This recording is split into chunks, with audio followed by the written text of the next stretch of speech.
Happening now, finding a place to live for those who wind up on the street and the collateral damage to the neighborhoods where they land. Case in point, a News 5 Facebook viewer reached out to us about a camper that just showed up in One Springs neighborhood and hasn't left. News 5's Colette Bordelon in studio, and neighbors say it's become a real eyesore there.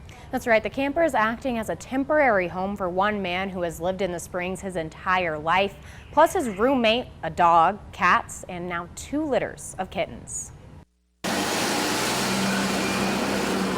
Casey Gray's been here for a few days. Keep from losing what I do have. He says it's a complicated story. Just trying to get everything gathered up and move along. He says he's been living out of the camper for a few months and most recently was parked outside of his friend's home just a few blocks away. That home was condemned earlier this week.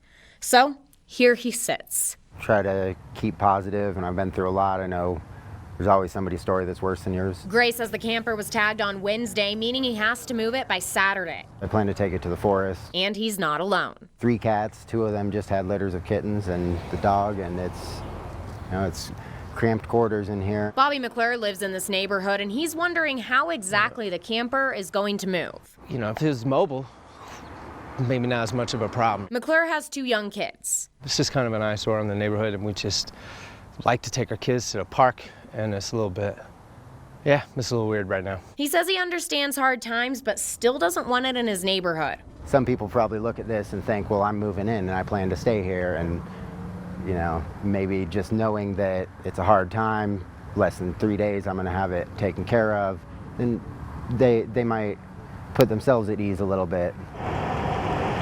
Still, the question remains of where Gray will finally end up. Gray says he's not allowed to sleep inside of the camper, so he tries to find some friends' houses to sleep at and has slept on benches in the park in the past. He also claims that he does have a friend who will help tow the camper out of the neighborhood. Always watching out for you, Colorado Springs. Colette Bordelon, News 5.